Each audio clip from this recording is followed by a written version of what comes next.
Shalom Bapak Ibu Saudara, kita teruskan studi kita kristalisasi masih di kitab Yesaya. Kali ini kita akan ambil tema dari pasal 5, judul Elai bikin bangsa asing sebagai alat murka Tuhan. Saya kasih judul alat Tuhan, itu aja ya.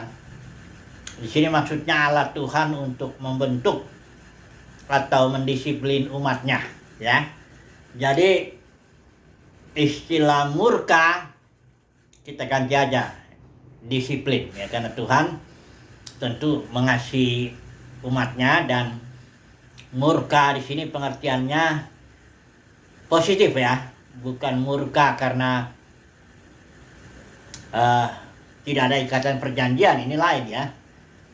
Nah, jadi ayatnya begini, ayat 25, sebab itu bangkitlah murka Tuhan terhadap umatnya, diacungkannya tangannya terhadap mereka dan dipukulnya mereka. Tapi bagaimana cara Tuhan memukul atau mendisiplin atau mengacungkan tangannya kepada umatnya? Ayat 26, ia akan melambaikan panji-panji kepada bangsa yang dari jauh dan akan bersuit memanggil mereka dari ujung bumi. Sungguhnya mereka akan datang dengan segera dengan cepat. Artinya bangsa lainlah yang dipakai Tuhan untuk mendisiplin Israel. Kita tahu ya, Israel itu setelah dia pecah kerajaan itu, ada 10 suku di sebelah utara.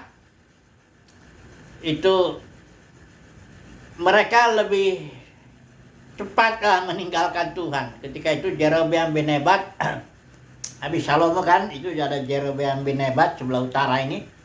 Ini dia suku Efraim ini, si Jerobeam bin Nebat ini.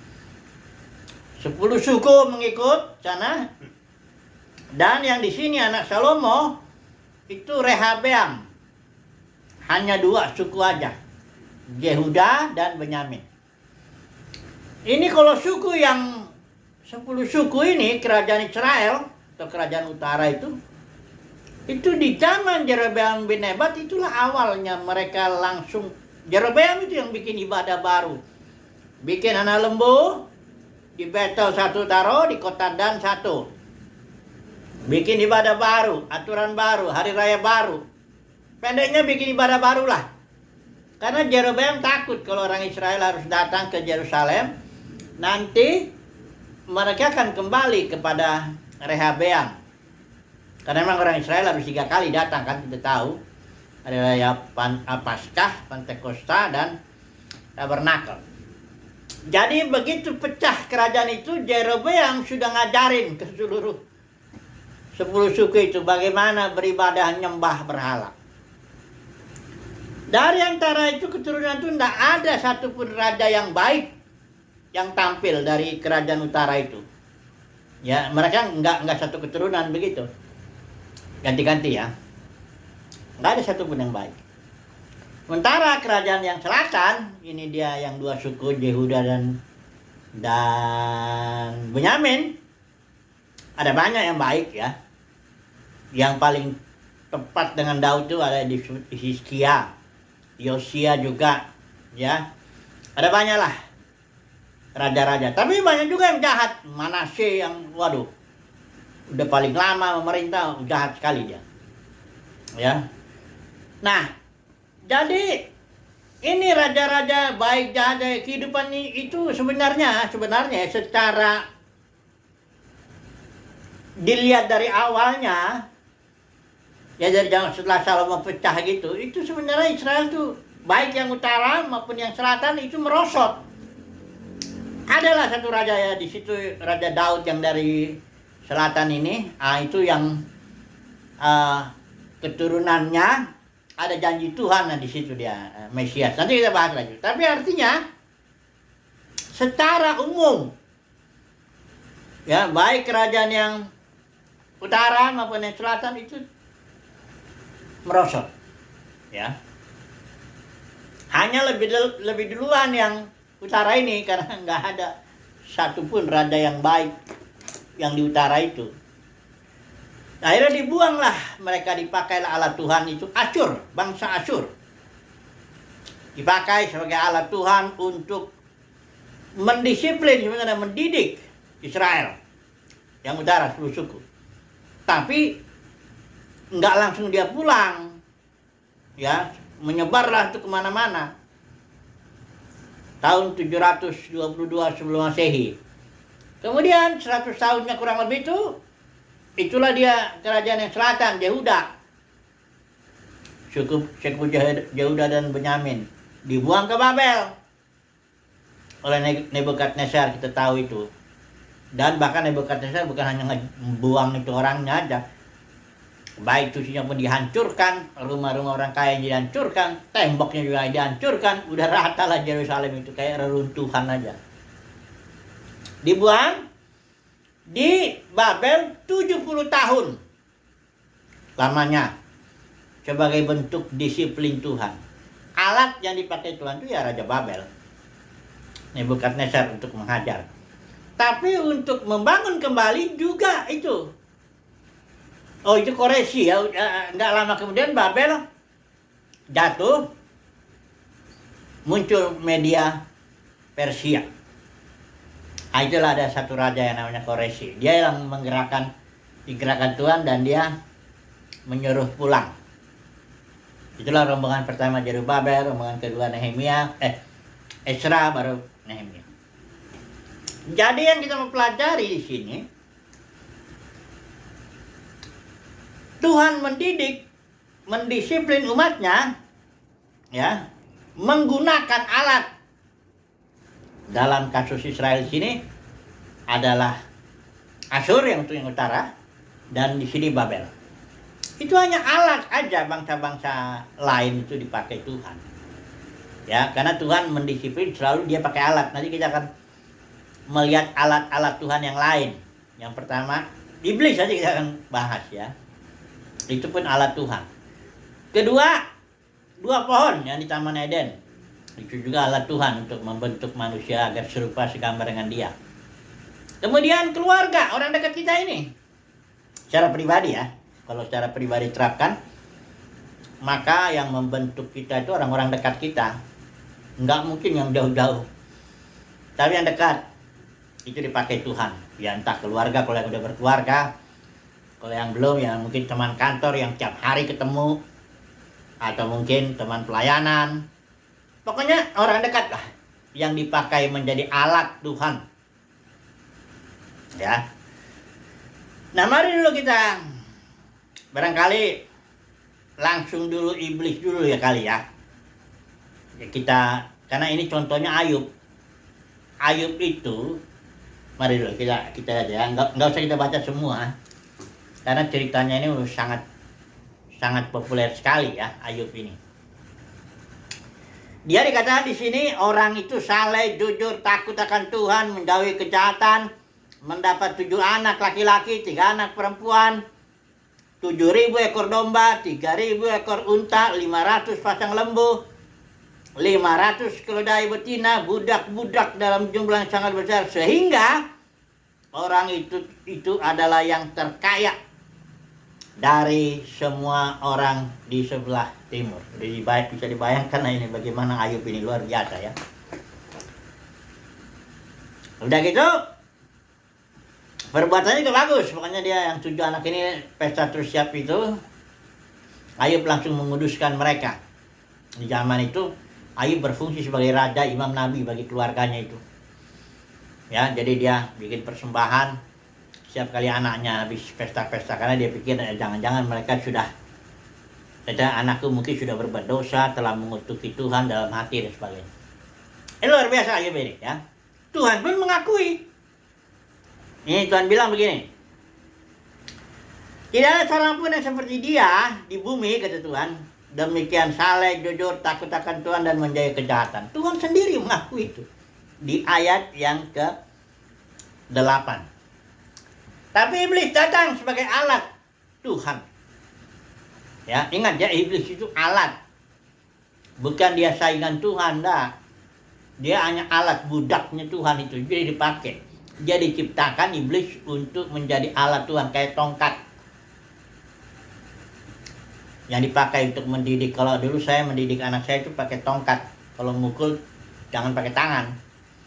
Karena kalau kita pukul nanti anak kita pakai tangan, itu umur 3 tahun sudah bisa itu didisiplin anak itu. Kalau kita pukul pakai tangan nanti dia nggak mau digendong, dia takut dia dengan tangan kita. Jadi saya punya ada tongkat tuh, bulu ayam itu saya taruh itu khusus. Terus anak saya kalau melihat itu masih kecil-kecil umur 3 tahun 4 tahun itu, dia kalau nunjuk dia takut sama tongkat itu. Dia nggak tahu bahwa tongkat itu cuma alat, sebenarnya tangan saya yang bekerja ngedidik dia. Ya, begitulah Tuhan kepada kita, kepada Ayub khususnya di sini. Iblis itu kayak tongkat aja untuk membuat Ayub mengenal lebih dalam lagi. Karena setelah dia dihajar ini, anaknya mati, kita tahu kan, harta bendanya habis. Udah gitu istrinya juga mengkritik dia, udahlah, nggak usah lagi bertekun mengasihi Tuhan ya. Sahabat-sahabatnya juga yang 3 itu rencananya mau menghibur, tapi malah nyalain Ayub. Ya, karena mereka punya konsep, ini kalau kamu kena timpa begini pasti ada dosa. Enggak selalu, Bapak Ibu Saudara. Apapun yang menimpa kita yang berupa hajaran, penyakit atau apapun juga belum tentu karena kita berbuat dosa. Bisa jadi karena Tuhan mau memperdalam pengenalan kita. Di sini Ayub ya, terakhir ya, setelah dia dipulihkan, setelah dia dihajar gitu. Ayub 42 pasal terakhir itu ayat 5. Hanya dari kata orang saja aku mendengar tentang engkau, tetapi sekarang mataku sendiri memandang engkau. Jadi pengenalan Ayub itu lebih dalam lagi. Jadi rupanya Ayub ini walaupun dia memang udah baik, udah jujur, takut akan Tuhan, menjauhi kejahatan, tapi pengenalannya masih dangkal gitu loh, masih kata orang. Kata orang Tuhan tuh gini.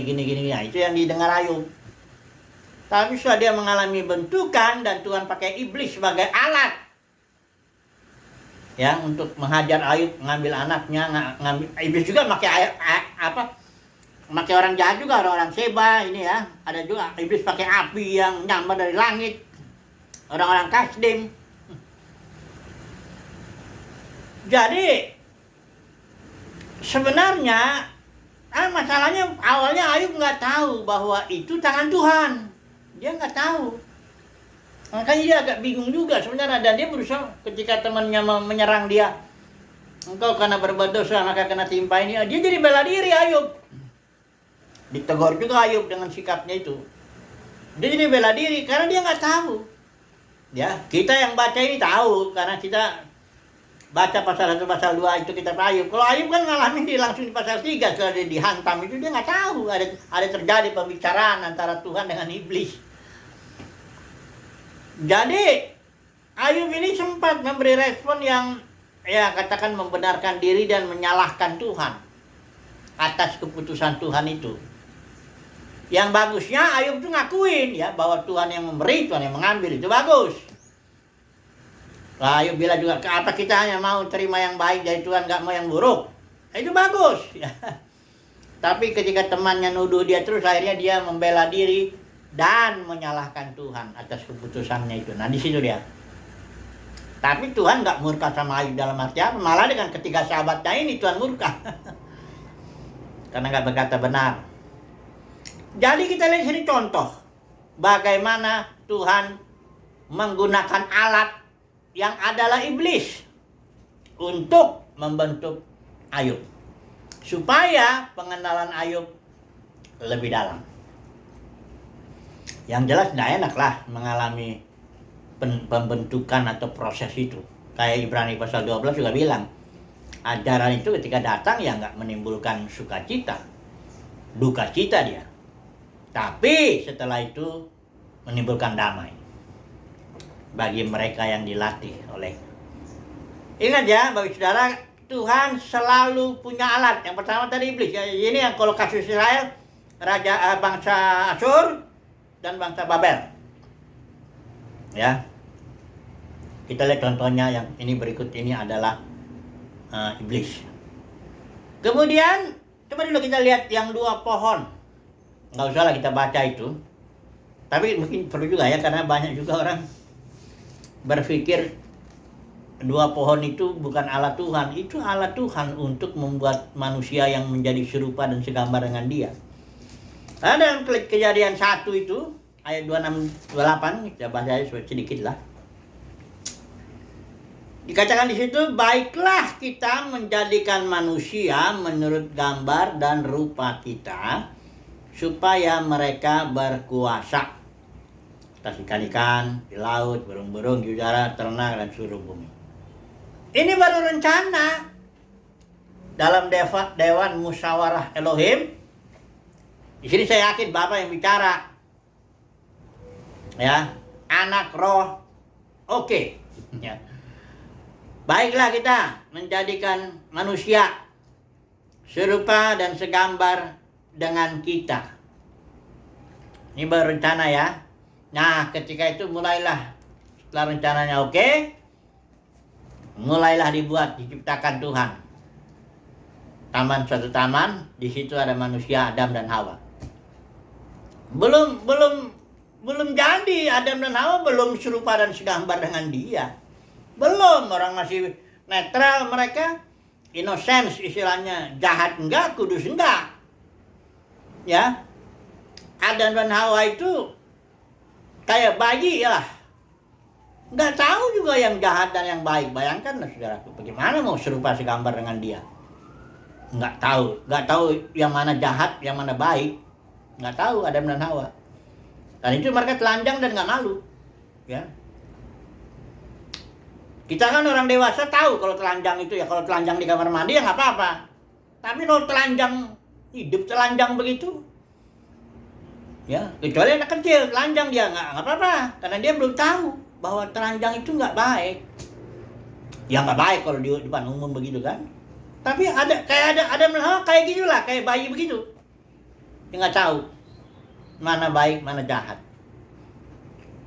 Ya, udah gitu kan rencana Tuhan di sini di pasal 1 kan, supaya mereka berkuasa atas ikan, burung, di atas ternak, seluruh bumi bahkan.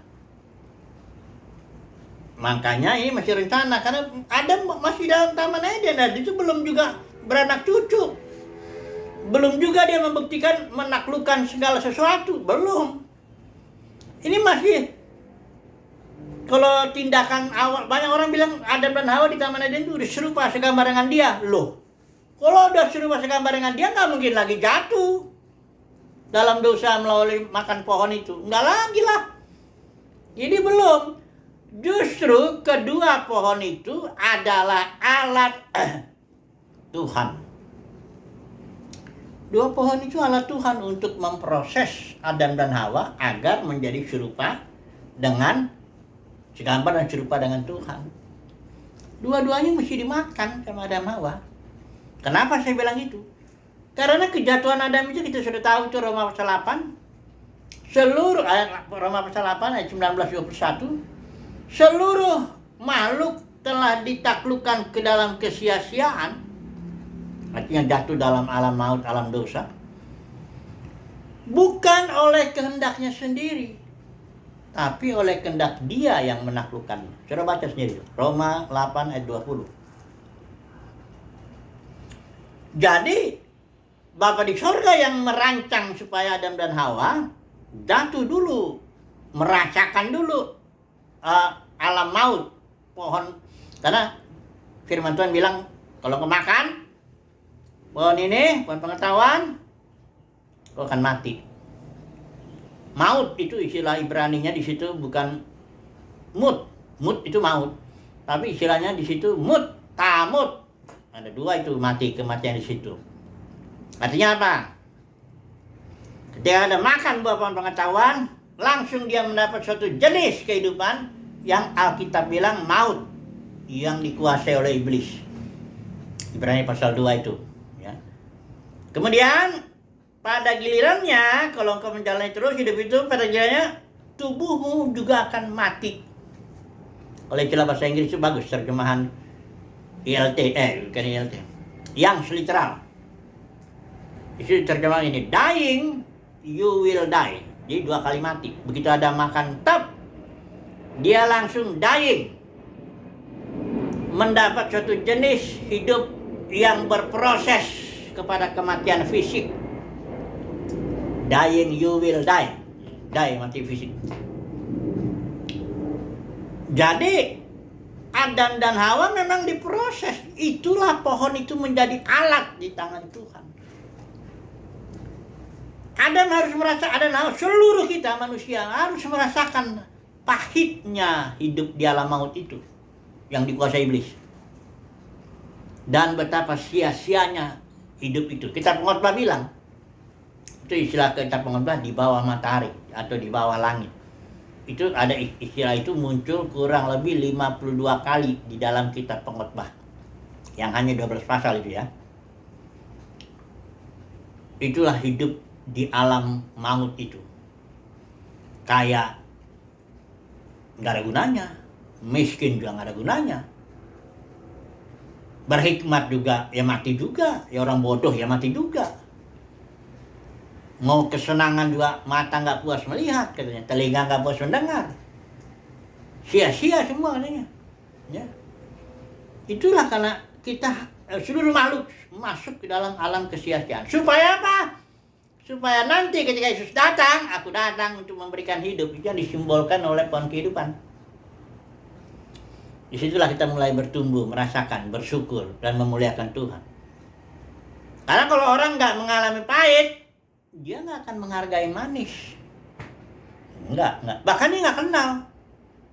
Manis pun nggak bisa dibilang manis kalau orang nggak ada lawannya. Misalnya, kenapa dibilang orang jelek? Misalnya, garis. Ya pemuda pun jelek misalnya. Ya, kenapa? Karena ada yang ganteng, yang cantik kan gitu. Sesuatu misalnya dibilang sehat, kenapa? Karena ada sakit. Sesuatu itu baru bisa disebut sesuatu kalau ada lawan dari sesuatu itu. Hidup Kristus tidak bisa kita mengucap syukur seandainya.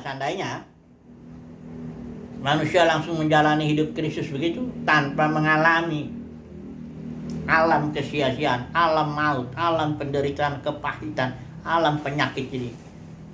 Kalau manusia nggak ngalamin itu, dia mana bersyukur? Mana dia bisa memuliakan Tuhan? Karena dia nggak tahu rasanya. Ya kayak orang dikasih manis terus dalam hidupnya, ya dia nggak terlalu bersyukur. Tapi cobalah orang itu ngalamin pahit, baru ngerasain manis. Bersyukur dia, memuliakan Tuhan dia. Melalui itu, 2 alat ini, pohon ini, manusia menjadi serupa dan segambar dengan dia. Ini 2 pohon ini alat ya, di tangan Tuhan. Oke. Kemudian, secara pribadi, ini keluarga lah ya, saya bilang ya. Kita bicara dulu secara pribadi. Alat yang dipakai Tuhan untuk membentuk kita sebagai umatnya, sebagai orang pilihan Tuhan. Bagi yang berkeluarga lah ini ya, saya bicaranya. Nanti kan bagi yang tidak berkeluarga kan, atau yang belum berkeluarga, pendeknya orang dekat lah intinya. Bisa jadi dia teman kantor ya, bisa jadi teman pelayanan. Nah ini saya bicara untuk yang keluarga aja dulu. Alat yang paling ampuh katakan begitu untuk membentuk kita itu supaya menjadi serupa segambar dengan dia, Tuhan pakai keluarga ini. Ya baik kalau saudara sebagai istri, Tuhan akan pakai suamimu ya untuk membentuk ya. Kalau saya, ya istri saya lah orang yang dipakai Tuhan, alat Tuhan. Bukan alat iblis ya. Karena barangkali kalau suami istri sudah ribut, kau emang dipakai setan kau kata. Enggak, dia nggak pernah dipakai setan. Dia dipakai Tuhan untuk membentuk kita. Makanya kalau kita mengenal alat-alat yang dipakai Tuhan ini, baik itu iblis, baik itu alat Tuhan itu berupa dua pohon pengetahuan, dua pohon itu, kehidupan mereka maupun orang-orang dekat kita nggak akan mungkin maki-maki mereka. Kita belajar, mereka alat di tangan Tuhan. Kalau dia memang menderita nggak? Ya menderita lah. Ya. Jadi ya ini kalau mengenai keluarga ya, orang semua ingin keluarga bahagia ya, tentu semua mau itulah. Tapi saudara, di satu sisi kadang-kadang kita merasa kalau belum bahagia itu dari keluarga itu berarti Tuhan belum berkarya gitu kayaknya. Tuhan belum bekerja. Padahal justru sedang bekerja Tuhan itu. Tuhan pakai suami bentuk istri, Tuhan pakai istri bentuk suami. Ya. Banyak orang nggak tahan loh. Ya. Karena barangkali konsepnya salah juga ya. Kalau kita memahami bahwa semuanya ini alat di tangan Tuhan untuk membentuk kita, ya kita belajar sabar lah. Belajar bersukacita ya. Dosa Israel itu yang paling parah itu bersungut-sungut. Protes. Ya. Sampai ada yang berpikir, kalau saya kawin ini saya ribut terus, jangan-jangan saya salah. Enggak, karena segala sesuatu sudah diatur Tuhan, enggak salah kok. Udah betul itu. Pasangan kita itu. Udah betul itu. Tinggal lagi bagaimana kita bersedia untuk dibentuk. Bersedia untuk diproses. Enggak usah pikir-pikir pasangan kita harus berubah, enggak usah. Itu bukan urusan kita. Merubah-rubah pasangan itu, malah itu kerjaan yang sia-sia kalau menurut saya. Pengalaman udah menikah berapa nih? 20 berapa tahun 95, 27 ya. 27 tahun. Jangan coba deh ngerubah-rubah pasangan masing-masing, jangan. Karena bukan itu tugas kita. Tugas kita merelakan diri siap, ini aku Tuhan, untuk dibentuk oleh pasangan kita. Tuhan pakai dia sebagai alat. Jangan bilang kau dipakai setan, jangan. Itu berarti salah ngerti itu, ya. Salah ngerti. Ya ini bukan berarti kita pasrah diam aja, enggak bereaksi. Ya dalam rumah tangga kan harus ada. Ya entah komunikasi kita bangun, entah ada langkah-langkah yang harus kita lakukan. Contohnya, tapi harus ngerti juga. Misalnya Yesus lah, kita beri contoh lah. Ketika ini ya kan Yesus itu sebenarnya itu waktu dia ditampar, bahkan disalibkan, kok dia bisa diam gitu? Karena dia ngerti. Yesaya 5:3 bilang kan, adalah kehendak Bapa untuk meremukkan Yesus itu. Jadi karena itu kehendak Bapa, ini orang cuman alatnya doang. Sementara Roma itu hanya alat aja, makanya Yesus bilang ampuni mereka Tuhan, karena mereka nggak tahu apa yang mereka buat. Mereka itu cuman alat kok. Ya. Yesus diam itu, ditempelin diam, diludahin diam, bahkan sampai dibantai mati dikasih salib diam dia, seperti anak domba keluh katanya. Tapi coba lihat waktu dia naik perahu sama murid-muridnya, ada yang ribut. Apa Yesus diam? Dia lagi tidur, murid-muridnya bangunin. Yesus nggak diam, dia tengking langsung, karena dia tahu angin ribut itu kan setan yang bekerja di balik itu. Dan memang bukan kehendak Bapa untuk dia diam. Jadi Yesus tahu kapan harus melawan, usir setan yang menjadi alat Tuhan, kapan dia diam.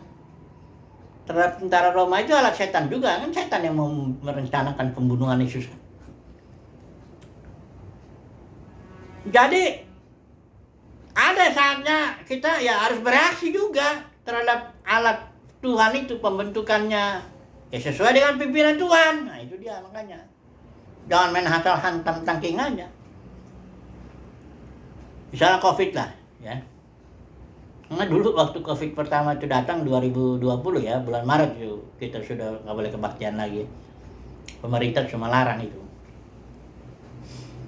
Nggak ada seorang tuh tangking, ayo malah mengajak orang, ayo kita tangking ini. Karena ini COVID ini bikin kita nggak bisa kepertemuan, bisa bikin kita nggak bisa krisis ekonomi dan apa. Karena dia memiliki konsep ini kerjaan iblis.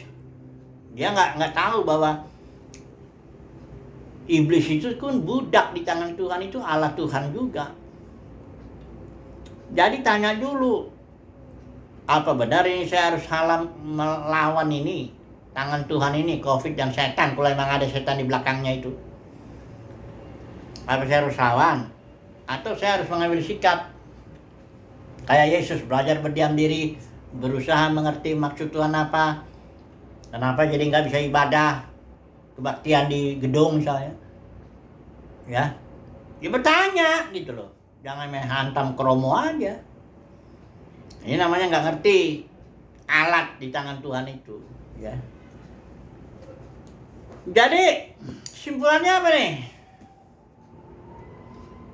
Judul kita alat Tuhan untuk membentuk, memproses kita sebagai umat pilihannya.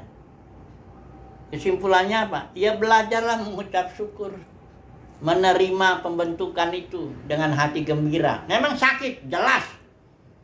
Bahkan berkeluarga itu kan banyak orang pahit. Ya, saya juga merasakan juga sih, walaupun nggak selamanya begitu. Ada saatnya, aduh. Tapi itulah pembentukan. Belajarlah kita menerima, bersyukur. Nanti setelah lewat itu, baru ada damai, sejahtera. Ya. Jadi kenali ya Bapak Saudara, kenalilah alat-alat Tuhan. Ada itu orang-orang dekat kita, ada bahkan setan, ada pohon pengetahuan itu semuanya ya. Masalah, problem itu alat lah di tangan Tuhan untuk membentuk kita. Haleluya. Amin.